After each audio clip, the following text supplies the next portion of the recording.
Comment faut-il procéder pour aboutir à une identité visuelle puissante? Dans cette vidéo, je vais vous partager un résumé de plusieurs analyses faites par des spécialistes en stratégie d'entreprise, en création et gestion des marques, en communication visuelle, en design graphique, en marketing. D'ailleurs, vous trouverez les références dans la description.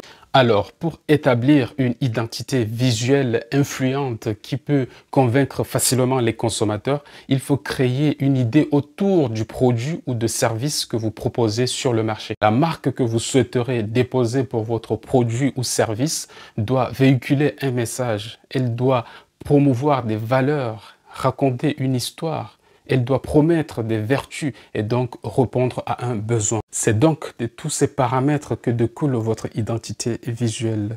Parce qu'une fois que vous parvenez à construire cette logique, votre logo sera influent et puissant.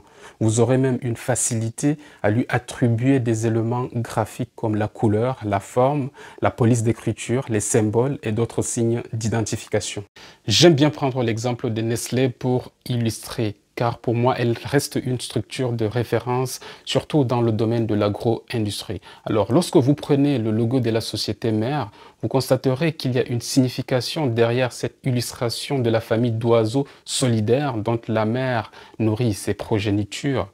Alors, qui dit nourrir, dit veiller à la bonne croissance. Alors, ça signifie tout simplement que Nestlé est là pour nourrir le monde entier et donc veiller à sa bonne croissance. Nous pouvons également prendre l'exemple de la marque Levi's qui en réalité est la contraction du nom de son créateur Lévi-Strauss. Mais il y a une histoire derrière qui donne de l'influence à cette marque.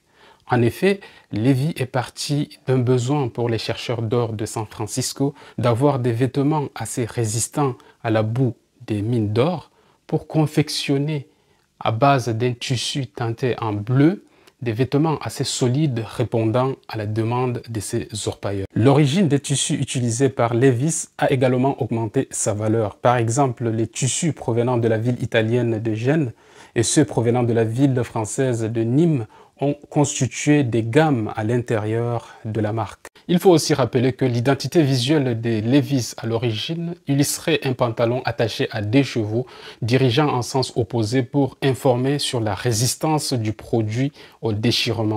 Vous voyez donc comment les grandes marques combinent le concept et l'apparence pour devenir puissantes. En gros, tout est une question de stratégie.